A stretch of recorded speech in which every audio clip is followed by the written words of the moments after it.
Être étranger, c'est être toujours regardé, jamais bien compris, jamais bien accueilli. C'est se sentir mal parmi les autres, sentir qu'on n'a pas sa place.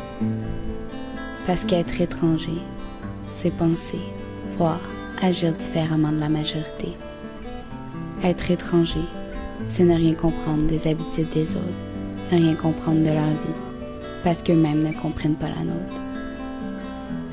Être étranger, c'est devoir toujours parler pour ce que les autres veulent entendre, parce qu'ils ont des questions, parce qu'ils ont des préjugés, mais surtout parce qu'ils ont peur de nous. Être étranger, c'est partir d'un pays qui ne nous ressemble pas pour venir dans un pays qui ne veut parfois pas nous ressembler. Être étranger, c'est laisser tomber nos envies, c'est rebâtir une vie pour pouvoir mieux s'intégrer.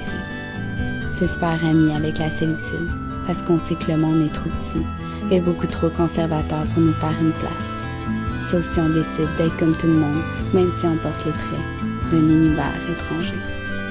Être étranger, en essayant du mieux qu'on peut de se reconnaître dans une place qui nous est nous-mêmes étrangère.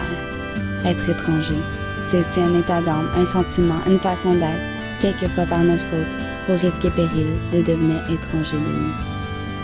Mais être étranger, c'est surtout avoir du courage, avoir de l'espoir, se faire porte-parole d'un monde d'étrangers.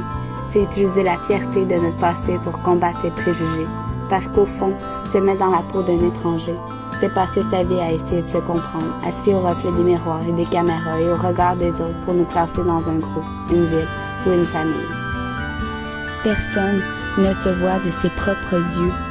Parce qu'au fond, se mettre dans la peau d'un étranger, c'est le vivre chaque jour au fond de nous. Qu'on vienne d'ici ou d'ailleurs, qu'on soit pomme ou orange, la seule chose qui nous empêche de nous mélanger, c'est la peur d'accepter et d'assumer nos différences.